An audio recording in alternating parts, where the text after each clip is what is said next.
You just watch something fall apart plans, a deadline, maybe someone's entire week, and before you can stop yourself, a joke is already forming in your head. Everyone else in the room looks shaken. You look almost entertained. And you know exactly what that look on their face means. They think something's wrong with you.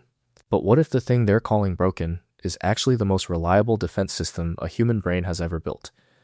Because here's the thing nobody tells you. That reflex isn't random. It's not coldness, and it's definitely not a personality flaw.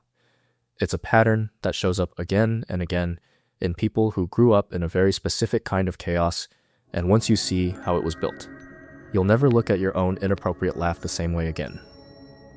So let's actually ask the question everyone's too polite to ask out loud. Why does your brain reach for a punchline before it reaches for panic? Psychologists have a name for this. It's called cognitive reappraisal, basically.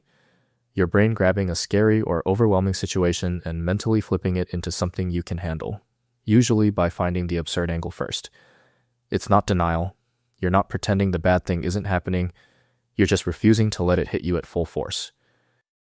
Think about the last time something genuinely bad happened to you: car trouble, bad news at work, a family situation that had everyone else in tears, and the first full sentence in your head, "Wasn't this as terrible?" It was something closer to a punchline.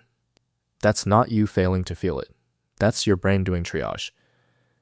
Here's where it gets interesting though. Not all dark humor works the same way, and this is the part most people get completely wrong. Researchers studying Gallows humor found something you wouldn't expect. Lighthearted joking under stress is linked to lower distress overall, but humor that's aimed at the people suffering, instead of at the absurdity of the situation itself, actually lines up with higher stress, not less. There's a real difference between laughing at the chaos and laughing at the person going through it. Your brain already knows this difference instinctively. Most people around you don't, which is exactly why they misread you. Which explains something you've probably lived through more than once. You make a joke at exactly the wrong moment the server crashes before a big meeting. Someone's flight gets canceled, the whole plan collapses, and instead of the room relaxing, you get the look. The "how could you possibly laugh right now" look. What they're missing is that you weren't laughing instead of caring. You were laughing so you could keep functioning long enough to actually help. So where did this reflex even come from? It didn't appear out of nowhere. If you grew up in the 80s or early 90s, you were raised on a strange kind of emotional whiplash. One minute it's cartoons and cereal, the next minute it's a public service announcement about nuclear drills or checking your Halloween candy for razor blades. Nobody sat you down to process any of it. You were just expected to keep it moving. And when the adults around you handled stress with a joke instead of a group hug, you learned, without ever being told, that humor was the tool that got you through the day. That's not a personality trait. That's a skill you built under pressure, the same way anyone builds a skill by repeating it until it became automatic. And once a coping habit works even once, your brain quietly files it away as "this is what we do now." A joke that successfully cuts the tension in a room doesn't just feel good in the moment it gets rewarded, socially and internally, which is exactly why you don't have to think about it anymore. It just happens. And it didn't stay private. It became how you connect with people. Ask yourself, why do you trust some people almost instantly and stay guarded around others for years? For a lot of people who grew up this way, the answer has nothing to do with how nice someone is. It's whether they can handle a joke that's a little too honest. Survey data on generational humor actually backs this up directly.